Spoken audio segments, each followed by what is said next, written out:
আখিরাতের জিন্দেগি, আখিরাতের জীবন সমুদ্রের পানির তুলনায়, আর দুনিয়া সামান্য আঙ্গুলের ডগায় পানি লাগানোর তুলনায় তার থেকে আরো কম। দুনিয়ার জিন্দেগি আরো কম, দুনিয়ার জিন্দেগি আরো কম, আর আখিরাতের জিন্দেগি সমুদ্রের পানি থেকে আরো বেশি, আরো বেশি, আরো বেশি।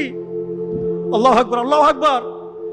কারণ সেটারও একটা মাপ আছে, সেটারও একটা পরিমাণ আছে, সেটারও একটা শেষ আছে সমুদ্রের পানির। কিন্তু আখিরাতের জিন্দেগির শেষ বলতে কিছু নেই, আরম্ভ আছে, শেষ হবে না, হবে না, শেষ হবে না। যে যেখানে যাবে চূড়ান্তভাবে চলতেই থাকবে। রাসূল সাল্লাল্লাহু আলাইহি সাল্লাম জানিয়েছেন, আল্লাহ সুবহানাহু ওয়া তাআলা গোটা পৃথিবীর সকল কিছুকে ধ্বংস করে দেওয়ার পর মৃত্যুকে পর্যন্ত আল্লাহ সুবহানাহু ওয়া তাআলা জবাই করে দিবেন, আর কারো মওত হবে না।